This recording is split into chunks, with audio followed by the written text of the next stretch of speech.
Coach Jenna, mabuti naman na-enjoy mo yung pag-workout dito, no? Eh, ayoko kasi masayang yung pa-free membership mo sa mga instructors dito. Pero alam mo, may offer pa ako sa'yo na hindi mo pa kina-claim, ha? Pwede mo na i-claim anytime. Ano yun? Signing bonus na romantic date with me. Coach naman eh. Hindi kasi ako basta-basta nakikipag-date. Ano bang kailangan gawin para mapapayag kita na may pag-date sa amin? 1, 2, 5, 6, 7, 1. Another one. 1, 2, 3, 4, 6, 7, 4, 5, 6, 7, 8. Wave! Wave! Down! Down!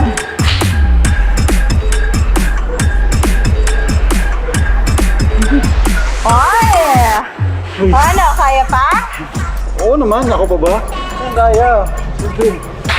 Oh, nga pala, yung date natin, kailan na yung date natin? Ha? Anong date? Yung date natin, di ba? Sabi mo. Eh, hindi naman ako pumayag sa price eh.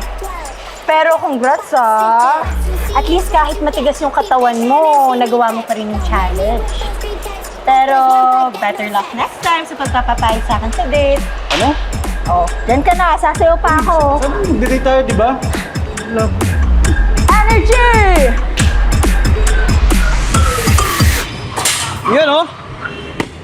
Ano, coach? Wala kang client? Wala, nag-cancel eh. Naku, buti na lang, ha? Kasi, panigurado, sa kanya ibubuntong yung asar mo na yun. Alam mo, hindi ko maintindihan yan si Jenna. Sa ibang babae, sigurado ako mga flatter yun. Pero siya parang wala siyang reaction. Actually, duda rin ako dyan kay Jen. Talaga?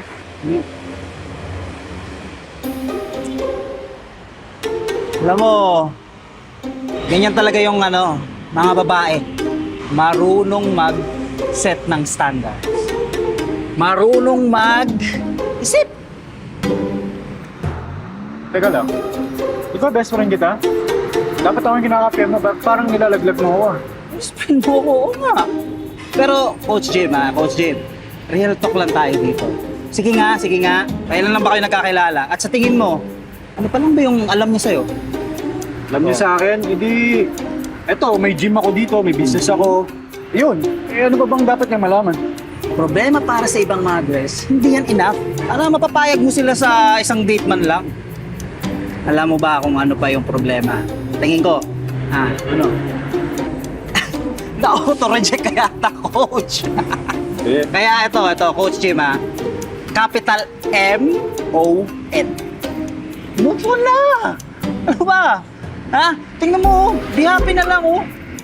Daming nagme-member sa atin ngayon. Alam mo, hindi. Sigurado ako, may dahilan kung bakit hindi tumatalab yung mga moves ko dyan kay Jenna eh. Kailangan ko malaman yun. Sigurado ako malalaman ko yun. Okay. Hindi. Hindi pa enough yung ginagawa ko. Para wala namang epekto sa kanya eh. Kailangan pang may mahanap akong paraan para mapabagsak ko yung business ni Jim.